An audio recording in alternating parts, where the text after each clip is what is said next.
In probably in 15 years, we can switch this game and say, look, once upon a time, we grew up in a country that we're always receiving aid.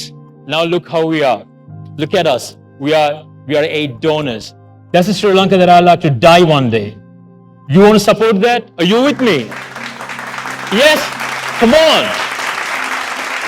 Our next speaker is Mr. Ramindu Randeni, Business and Corporate Leadership Coach. Ramindu Randeni received coaching from Tony Robbins and several other spiritual teachers. He has successfully coached top-tier leaders to excel even in the most challenging times in the country, assisting them in closing million-dollar deals.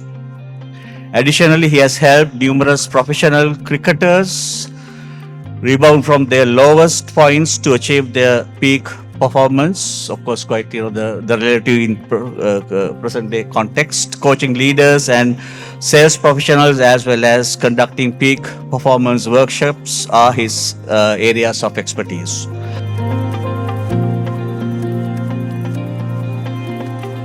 Ramindu, over to you. Thank you.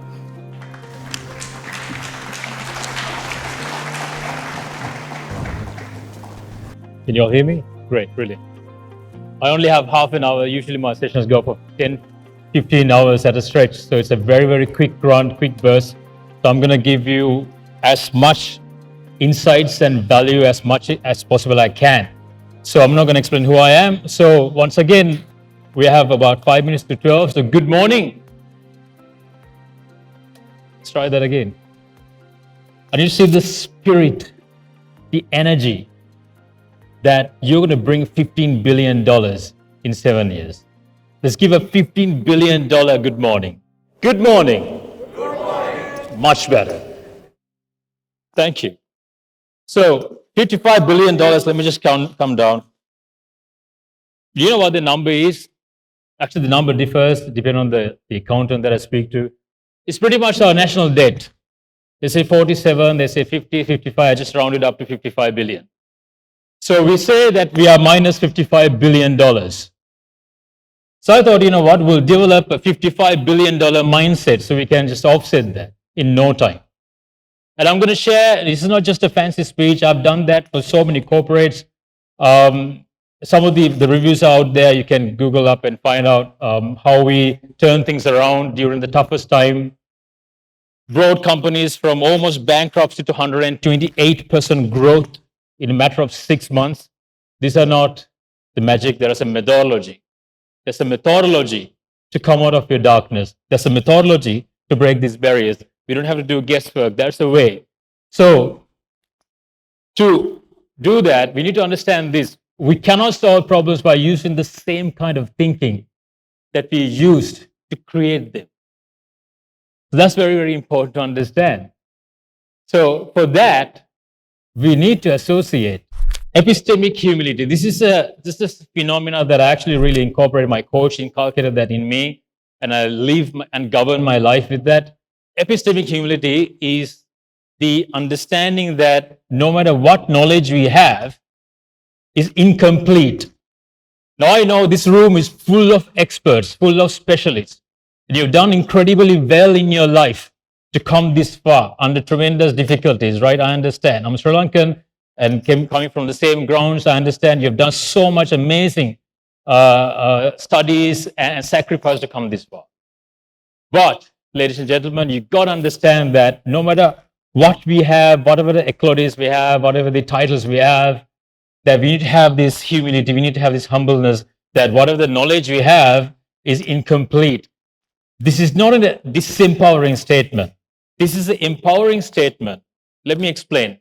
If we keep on thinking that, hang on a second, the way we're going about things and what we know is actually incomplete. There's something missing. You know, the Silicon Valley is saying this, and there's AI technology, and there's this, and there's that. There's something else out there that I don't know, that we don't know. Let's figure that out. By thinking and incorporating that kind of a thinking alone, we probably can set off our national debt. This is such an empowering thinking. For you, very intelligent people in this room, if you incorporate that to yourself first, and then to your teams, And if you keep on telling them, look, guys, there's something that we don't see here. There's a framework that we work. Let's just go out of the box and find out something that we don't know. Explore the uncharted territories. That's what the Brits and the Portuguese did, right? 3-4 centuries. And they landed on our shores and started controlling us. So explore the uncharted territories in the sphere of intelligence. So epistemic humility is an extremely important phenomena if you are to move forward in a very, very competitive world. See, gone are the days that there's only one group of people know that kind of a technology or innovation, right? At this moment, we're thinking of doing some app. Guess what? There are 10,000 people across the world thinking about the same app. So we have to be a lot better than them. We have to outsmart them. We have to outplay them. We're in a different era that we are living in, so we need to incorporate that first. And that's why we need to understand that everything in the universe is either growing or dying. We think that I like to have a very interactive session, but it's going to be a long one, so I'm going to go very quickly. Who here feel that you're settled down in life? And who here probably feel that I want to settle down? It's a household conversation, right? The parents say, I want my child to settle down in life. He's doing a degree, got a job, now get married, get a house, have a child, now he's settled down now. Or move him to that country, now he's settled down there. That kills us as a nation. Let me prove the case without explaining further. There are stories that prove this case. Lessons from the ancient history. Egyptian civilization lasted for 3.5 millennia, 3,500 years, absolutely dominated the world. Their architectural marvels still astonishes us, wonder of the ancient world, right? And they have war strategies that still the US Marines are using them. Martial arts, apparently people say even some of the yoga has been founded there. Their medical science, the knowledge that they had astonishes us. They could preserve the body. Some of the museums, they still have those bodies preserved for thousands of years. But where's Egypt today? Are they a dominant nation in the world? They're gone. Just an average country. Next one. So the Egyptian was subjugated by another powerful civilization called the Greek civilization, which I actually come to love. I mean, think about them. Founders of democracy, founders of the parliament, incredible mathematician, founders of Olympics, physically strong, mentally strong, spiritually strong. I study Greek philosophy day to day. It's incredible. It's very relevant. They went on conquer all the way up to India, the Alexander at the age of 21 or 22, right? Such a powerful civilization. Where's Greece today? Next one. Sri Lanka. Once the tagline, the nickname for Sri Lanka was 1,000 years ago, the treasury of South Asia. That's how rich we were. We have found out the Greek, Roman, Turkey coins 1,000 years ago. So our ancestors knew how to do international business. They know how to make profit. Our guys knew our worth. Our guys were mentally advanced, physically advanced, very strong, was difficult to conquer from neighboring nations, spiritually extremely advanced. That was the history of Sri Lanka. And where's Sri Lanka today? Minus 55? See, everything in the universe is either growing or dying. I recall yesterday's inauguration, Honorable Minister Kanaka said, let's not get complacent. He said that. I really value that sentence.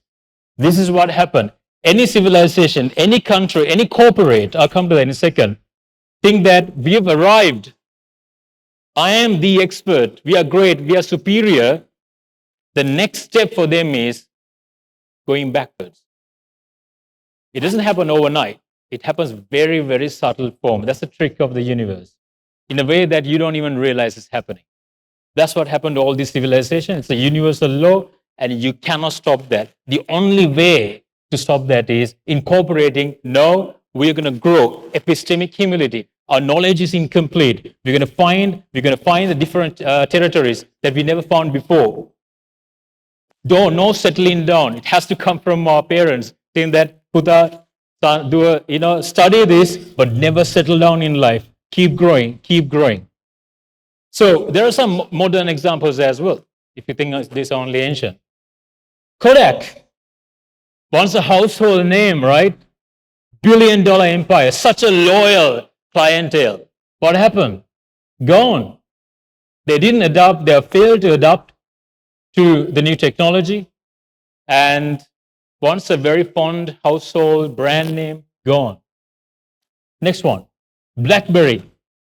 When 2007, when iPhone came into the scene, the BlackBerry mobile, the trainers, the philosophers, the consultants surrounding BlackBerry said, look, you guys, you have to change now. Yes, you dominate in the market, but you have to change now. There's something called iPhone, there's a touchscreen. And the leaders of BlackBerry kept on refusing, saying that, no, that's for the youth. We have the corporate. Even Barack Obama used one of the BlackBerries. And we all know what happened next. And Western Union, nothing happened to Western Union, this is my observation.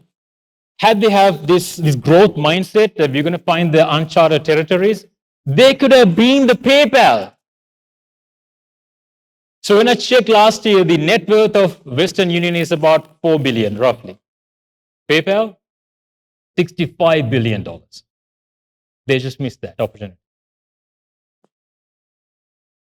So that's why I say this is, see guys, the civilization, great civilization, billion-dollar empires with world dominance, gone. Just because they didn't adopt this simple philosophy of we're going to grow constantly. And that's something in the way, there's something called business ego, which I learned. So it's not your usual ego. You can be a very nice, approachable guy, but you refuse to change, you refuse to adapt, you refuse to grow, and this is the destiny. So now we're thinking of a digital age. Of the next 7 years, we're talking about bringing $15 billion within 7 years to this country, right? Which means we had to work with the rest of the world. So my day-to-day spend coaching sales forces who cross overseas. And I consistently see these are really intelligent, educated people, engineers, right, with 10, 15, 20 years experience in the industry. I constantly see this problem. That's why I want to bring this. Who are we before the world? Be honest. Ask yourself, when you say Sri Lankan, an Englishman, what comes to your mind? When you say Sri Lanka, what comes to your mind before the rest of the world? You go and pitch to these countries. Who are we? We need to define our identity before we create these platforms and technology. And that comes along with, I constantly see this issue also. How much do you worth? It's one of the questions that I ask when someone goes to bring a sale, let's say $1 million, they travel next week to pitch. I ask, hey, hang on a second, yes, you represent this company, but do you believe that you're worth $1 million? To bring $1 million? Answers are shady. When you really directly ask these questions, they have these identity issues. It's a very distinct problem of Sri Lanka. That's why these top corporates pay me top dollar for getting the international trainers, because I have ground expertise. I know where it's coming from. I know the root cause. I never liked it. I lived a good part of my life in the UK, and I constantly see how our guys are bent threefold in front of the Brits. I never liked it in my life. I thought one day I'm going to change this. So what's your worth? We kept on accumulating qualifications. But if you value yourself low before another nationality, you'll never get that worth. You need to develop that first. Hey, hang on a second. This is how much my company worth. You need to define that first. And what's standing in our way? the scarcity identity. I grew in this society, hearing the scarcity identity. It's become our identity, actually. That's the problem. We don't have this. Other countries have this facility. We don't have this. We don't have the system. We don't have the government. We don't have the resources. We don't have the distance. We don't have the language. Not enough. We don't have it. We don't have it. The scarcity identity. We got to change that before we take up the world and talk about bringing 15 million or 55 billion or 100 million or even a $1 billion. We need to eliminate this scarcity identity. Replace with abundance identity. So what we have is enough. We're going to manipulate what we have. There's something that I share with corporate leaders. I just throw it right here now. There's something called leader with preference and leader by choice. That's a very, very different mindset. Leader with preference. When I have a workforce, if you give me the budget, if you give me the assurance, then I'm a leader. I can run the country, I can run this company. That's a very poor, very subjective leadership, very, very weak, vulnerable leadership. The leader with choice, with or without my army, I'm going to lead this and I'm going to win it anyway. With or without resources, we're going to win anyway. Someone can pull this plug.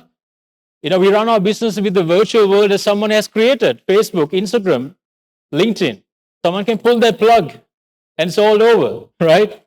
So with or without this, we're going to bring this revenue anyway. That's the mindset that you should have inculcated as corporate leaders. I love to see. That's the Sri Lanka that I love to see. So, why this scarcity identity and how this scarcity identity is going to hamper our growth? I don't have much time, so I'm going to say it very quickly. There's something called a story. A story is also known as a silent conversation. I have enough proof and case studies and research paper to back this up. We're always telling a story. It's called silent conversation. Right now, that's ringing in your head. Right? In Sri Lanka society, we have this, chant this 108 times and spill it.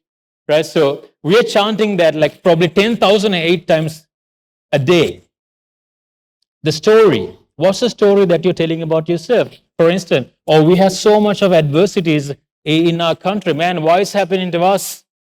Right? The 26 years of war, the tsunami, the East attack, the Aragalaya, the economic crisis, it's all happening here. That's the one story that you can tell. The other story we can tell, all sorts of things happen. We shrug it off and we are better than any other country. And we move forward. We can wear a smile as if nothing happened. We're such a resilient nation. We're strong. That's another story that you can tell. Not only will it empower your personal life immediately, it's contagious. It goes to the next person that you're speaking to, the teams that you're governing. And when you carry the Sri Lankan name and the brands to across the world, and they will test this story. Sri Lanka is struggling, right? Crisis, right? Can we invest in this country? Then you can say, well, if you want to hang out with resilient, extremely powerful, strong people like lions, come to our shows. We'll show you how to withstand any problem. And that's the story we can tell. So this story, if you have an empowering story, then you land on very, very empowering or powerful strategies. Story comes first, strategy comes next. If you're saying a lousy story, if you're saying a very disempowering story, even if you have someone hand you in the strategy, you're not going to execute it. You're going to come up with a story saying that why this cannot be executed. So make sure you write a powerful story. Then you land in incredible strategies. So when you're saying a disempowering story, which unfortunately we don't have a platform to inject us empowering stories. I have a lot of friends with media companies. I've done a TV series, entire TV series with a media channel as well. Back in school, I've compared, so I've lots of friends all over in media. But unfortunately, guys, our media companies don't do good interest for our country. Where's the good news? I know you want to kill me, but where's the good news? Right? So we don't have that environment. Our family, our parents, they love us, they are righteous people, they're honest people, but what do they spill from their mouth?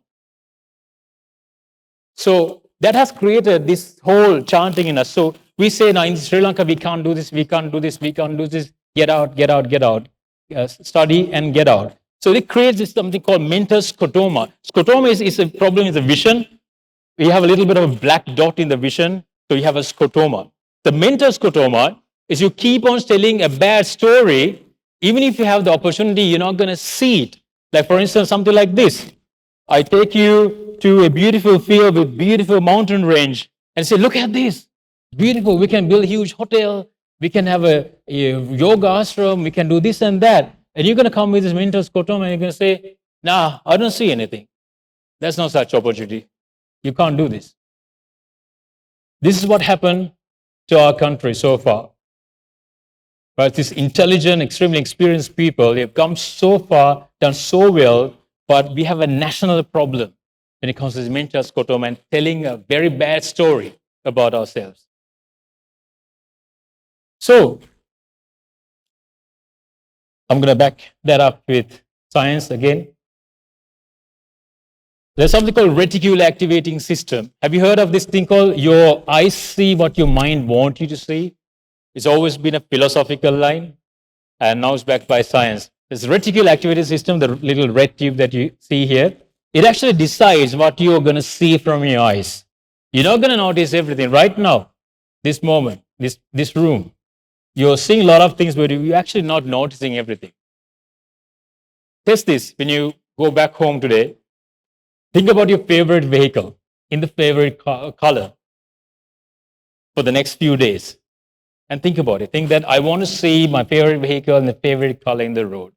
And like magically, you started seeing it everywhere. Did those vehicles started appearing before you magically? No. Your mind delete and distort the rest of all the probabilities and started clearing what you have fed. That's why I said we need to have a very empowering story before we're going to land on strategy.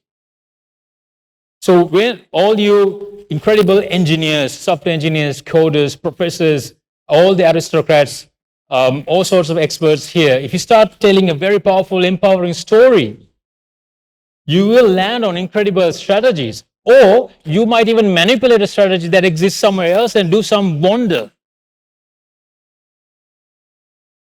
So guys, just to end this, remember where we're living.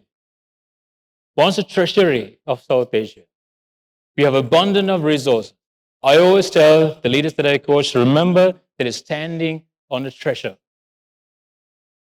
Remember that and start feeding that. See, the natural beauty that we have alone probably can pull about $15 billion if you really manage it properly. The opportunity of AI, incredible technological opportunity that we have, isn't it? No longer we have to be overwhelmed by the giant corporates who have a giant workforce. We simply can manipulate AI and do incredible wonders in this world right now. And our own innovations. See, if we keep on telling a very powerful story, these kind of innovations will be in 100 folds in no time. This is for those who don't know, this is Vega, the first Asian fully electric supercar to be invented by an Asian. So it's incredible things are happening already. So for that to happen, I honestly believe we can't play our game separately. Yes, when we vote, we'll vote. Yes, when you do marketing, we'll do marketing or corporates. But let's come to a common platform. I really believe in this thing called collective consciousness. That if all the intelligence, we represent so many different companies, we all get together and think about something that we can do to move this country forward, bring a 15 billion or 50 or $100 billion together. Obviously, as a byproduct, your corporates, your life's going to be at an incredible level. So I really believe in collective consciousness. So we'll all get together and support and have a common platform if we can create that as we incredible. So This is the fullest potential I like to build in Sri Lanka. South Korea, once the aid receiver, under one generation, they became a developed country, hosted an Olympic, and now an aid donor. Sri Lanka, we can tell they're probably halfway than South Africa, probably a lot better than South Korea. Probably in 15 years, we can switch this game and say, look, once upon a time, we grew up in a country that we're always receiving aid. Now look how we are. Look at us. We are aid donors. That's the Sri Lanka that I'd like to die one day. You want to support that? Are you with me? Yes? Come on. There's some hope. So once again, it's not just a fancy speech, and I'm not going to take a flight and go somewhere else. I'm here on the ground, stuck in the same traffic as you are. If I can maintain a philosophy and a mindset like that, you all can. So I'm here to support you in every step of the way. So I'm here and to swim with you if the ship is sinking, and support you in every step of the way. And thank you so much, the chairman of the Computer Society of Sri Lanka, Dr. Ajanta, and his disciple, Tilna Hallulu, is not here. And thank you so much, everyone. Thank you so much, guys. Good spirit.